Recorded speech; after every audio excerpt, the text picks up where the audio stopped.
Hey, here are 5 stupid things I noticed about Heaven's Gate. The movie, not the cult. It's an overlong, boring, pretentious pile of garbage. Now, some of you might be saying to yourselves, but Steve, isn't this first one a little broad? Overlong, boring, pretentious. Those could be 3 spots on the list instead of just 1. Well, you know what? When you make your video about Heaven's Gate, you write it how you want. Okay? I'm sorry. As some of you may know already, Heaven's Gate is perhaps the most infamous box office bomb in the history of the American film industry. This will be the only segment of this video in which I describe how bad the movie actually is. And it's bad. it's real bad. It's one of the worst goddamn movies I've ever seen.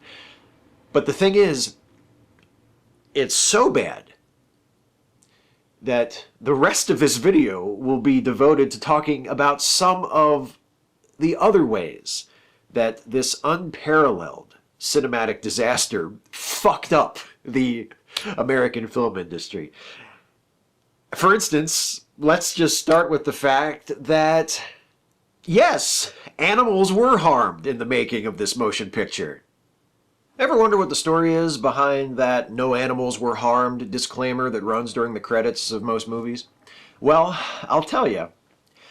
The animal cruelty during the production of Heaven's Gate was so unbelievably excessive that it prompted the Alliance of Motion Picture and Television Producers to contract with the American Humane Association to monitor animal treatment on film and TV productions from that point on. How bad was it on Heaven's Gate?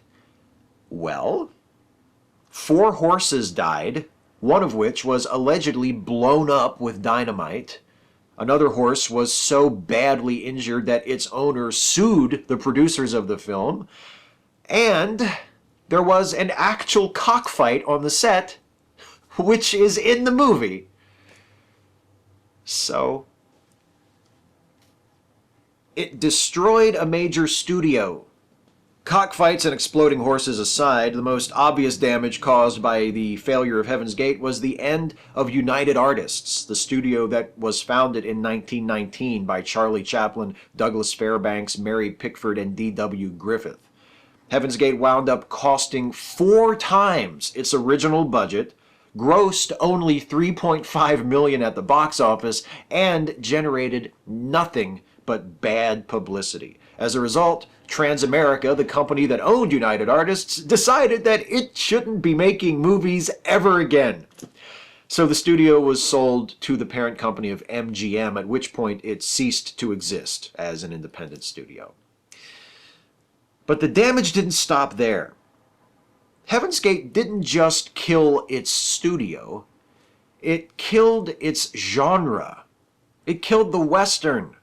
That great American genre, the Western, which produced some of the most iconic stars and filmmakers in Hollywood history. People like John Wayne, Clint Eastwood, John Ford, Sam Peckinpah, to name but a few, enjoyed a popular and artistic resurgence in the 1960s and 70s with the release of films like The Wild Bunch, Butch Cassidy and the Sundance Kid, True Grit, The Shootist, The Outlaw Josie Wales, and I could go on. But then that all came to an end in 1980 with the release of Heaven's Gate, which, oh by the way, was a Western. Of course, there have been a relative handful of high-profile and somewhat successful Westerns released since then, including Clint Eastwood's masterpiece Unforgiven in 1992, but since Heaven's Gate, nothing has been the same. Nothing. It ended the new Hollywood era. The 1970s was arguably the greatest decade Hollywood ever had. And that was because major studios got behind directors like Martin Scorsese, Francis Ford Coppola, Terrence Malick, William Friedkin, and again, I could go on and on and on.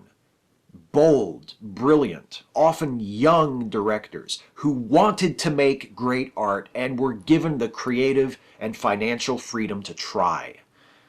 Another of those filmmakers was Michael Cimino, who in 1978 directed the film The Deer Hunter, which went on to become a hit at the box office and win 5 Oscars, including Best Picture and Best Director.